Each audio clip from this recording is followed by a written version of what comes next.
Davis, Senior Fellow at Defense Priorities and host of Daniel Davis Deep Dive. So, Lieutenant Colonel Davis, end a war in one day. That's a lofty promise. Can Donald Trump pull it off?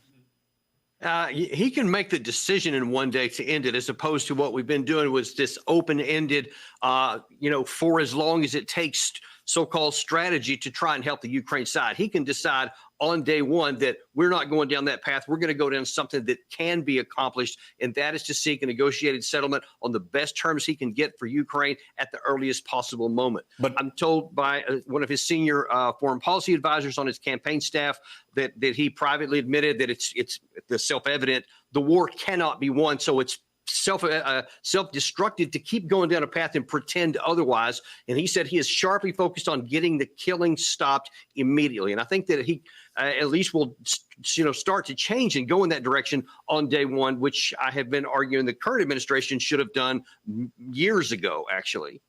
But the Ukraine ending the war, the way it stands now winds up with Ukraine losing huge chunks of its very valuable territory, right?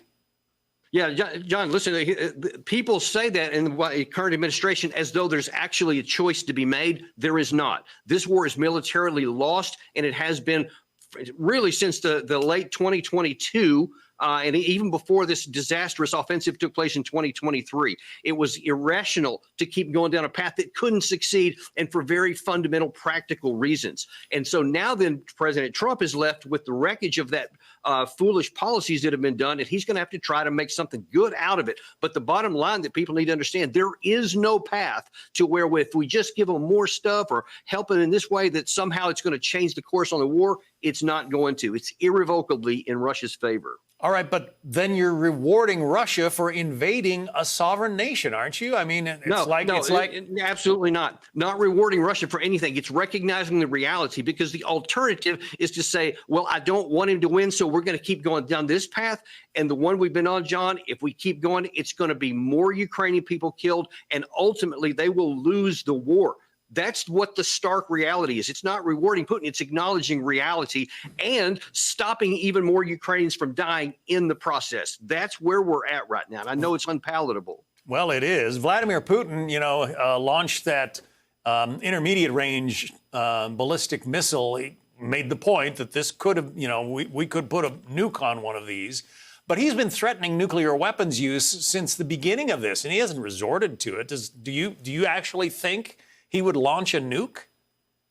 Well, there's a difference in what he said here and what he said in the past. In the past, he has talked about what his strategy is and what his doctrine is for use here. This is materially different, because this time, starting in September, he said, if the U.S. allows long-range weapon systems, that will be a fundamental change, and now it will be the direct participation of the Western forces against our forces. And if that happens, he said, then he reserves the right to take appropriate action, in his words, against those who are participating in it. And what he showed with this launch here, with this conventional warhead that can be a nuclear warhead, is that if you don't listen to me and you keep doing that, then I can now go after your other locations here. And this missile showed our air defense capabilities is not capable of shooting this down. We need to understand that. And if he takes that action, there really is nothing we can do. So it makes no sense to wonder if he's bluffing or not.